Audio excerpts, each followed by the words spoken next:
Welcome to the AFR Saints channel, where we provide you daily content on your favorite team, the New Orleans Saints. Do us a favor and hit that subscribe button. Be sure to leave your comments below and smash that like button. Who dat?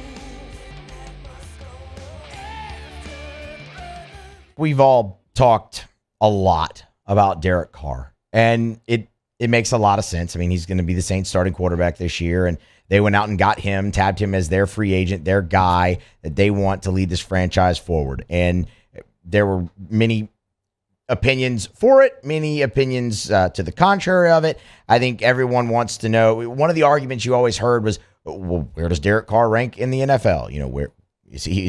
He's a top 15 quarterback or you know, wherever is that? He's not. He's not the top 10 guy. He's not this. He's not that. Whatever. That's all opinion.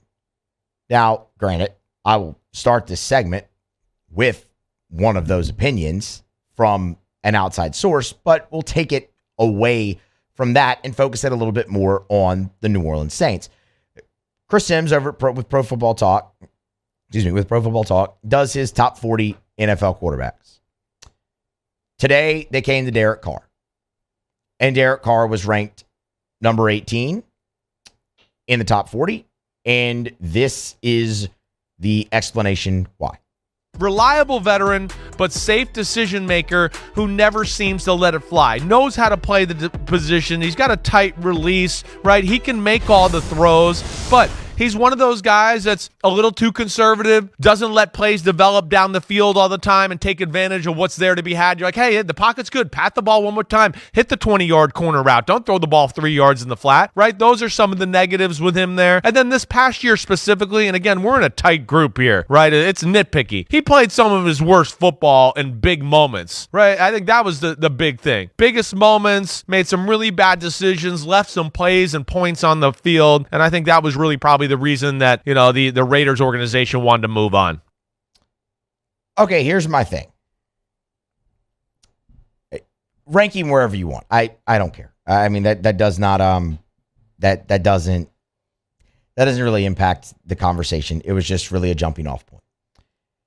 The conversation, I want to steer more towards something he said in that clip, where he talked about Carr being the experienced veteran that you can count on. Absolutely true. Like, yes, check mark. That's facts. But when he went into saying safe, he's safe. He doesn't. He's still conservative.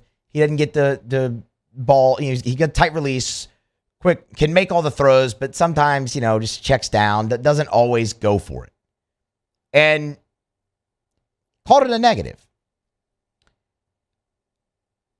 I don't necessarily think that's a negative in the Saints offense. I think history has shown you that. You look at Derek Carr, and last year, Carr threw for 3,500 yards, and everybody's favorite stat these last few years in the NFL, what is it? Air yards. Well, his air yards per completion last year were 6.6 yards. Okay, that's fair. Maybe that's not letting it fly all the way down the field all the time.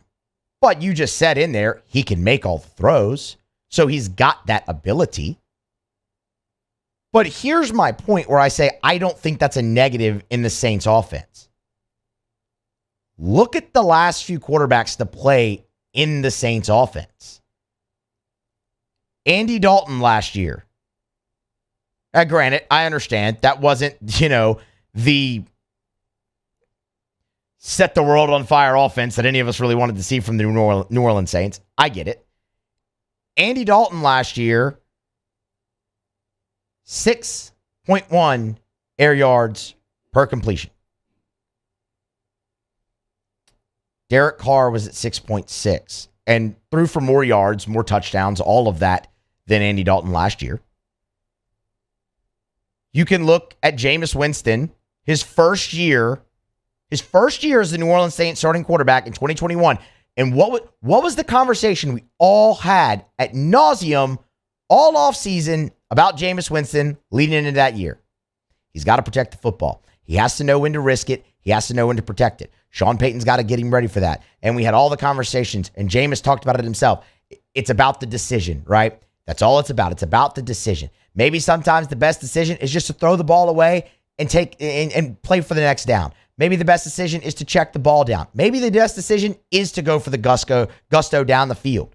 Jameis Winston in 2021, when he was playing so well and the Saints were right at the top of the division competing with Tampa Bay, Jameis Winston in that year in the Saints offense, 6.2 air yards per completion. On the contrary, last year,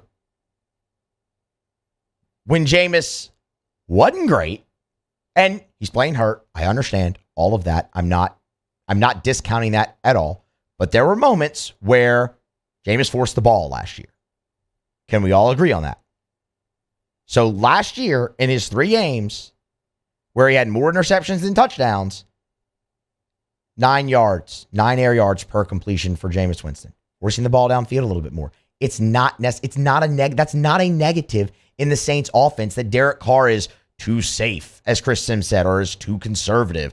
Won't let it go, won't let the 20-yard slant or the 20-yard corner route go down the field, instead checks down. The Saints have made a living in this offense with screen passes, with check downs, with slants, all of that. It can go deeper than that with Derek Carr. Oh, he's too safe. Well, in 2020, the COVID year, he had 6.2 air yards per completion. He threw for 4,100 yards. Derek Carr throws for 4,100 yards to the New Orleans Saints at only getting the ball down the field an average of 6 yards. Saints are going to have a lot of success offensively. So I don't think that's the negative. And it goes into the whole conversation we had yesterday. It goes into the conversation we've had since Derek Carr was introduced with the Saints. The fit from him coming from Vegas and that offense and how it kind of meshes with the New Orleans Saints offense. This is a whole conversation everyone forced down people's throats at the end of Drew Brees' career, the air yards. And the Saints were still a perennial playoff team. In 2018, they should have won the Super Bowl, but we know what happened in the NFC Championship game. And for what it's worth, in that year, 2018, Drew Brees, 6 air yards per completion. I understand. You can throw it back in my face and say one of the common denominators in Jameis Winston one year and Drew Brees is obviously Sean Payton. And that is 100% fair. I will not argue with that. Sean Payton is not walking through that door anytime soon. But my argument would be to go back to what we just mentioned with the fit with Derek Carr. The offense in Vegas, similar to New Orleans. They think it meshes well. It wasn't a negative in Vegas for him production-wise. It shouldn't be in New Orleans because it hasn't ever been for any other quarterback in more than a decade in New Orleans. It fits what they want to do offensively. If you want to say what he said at the end of the cut, what Christian said at the end of the cut there, that's more than fair, where, he hadn't performed well enough in the big games, in the playoffs, and that's why Vegas wanted to move on. Fine. That's more than fair. That is what a lot of people have mentioned when talking about Derek Carr is, okay, Vegas doesn't think he can get it done anymore. This is his chance to prove that he can in New Orleans. But don't tell me, it dings him that much. Maybe it does in your eyes because so many people are fascinated with the big arm by a quarterback. But I think it fits the current team that he's with. I think he has a better defense in the current team that he had in Las Vegas. I think Derek Carr can have a lot of success. How much success does it translate with the New Orleans Saints? That's another question. But the Saints offense isn't going to struggle with Derek Carr because he only attempts to throw the ball 6.5 yards down the field per completion. The Saints offense is going to struggle, going back to what we talked about at the end of last week right here. If they don't stay healthy, if the receiving core doesn't produce to the level that you think it can, depending on what happens with Alvin Kamara's suspension, and depending on what happens with Pete Carmichael calling plays, quite honestly. We said that at the end of last week. I'm willing to kind of give you a bit of a pass now on last year when you sit back and you look at it, because you had injuries. Now, again, at times it just wasn't good from a flow standpoint either with play calling, but you had injuries to key players, quarterback, two of your receivers you thought you were going to be able to count on in Thomas and Landry. You ended up with just Olave.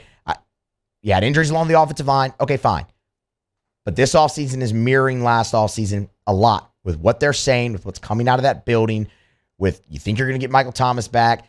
Remember last year you thought, oh, Marquez Callaway can be a great option at receiver as well, ancillary to Thomas, to Olave, to Jarvis Landry. This year, that's Rashid Shaheed. It all mirrors everything. So now expectations heightened. Okay, we saw what it was last year, injuries and everything. It wasn't good enough.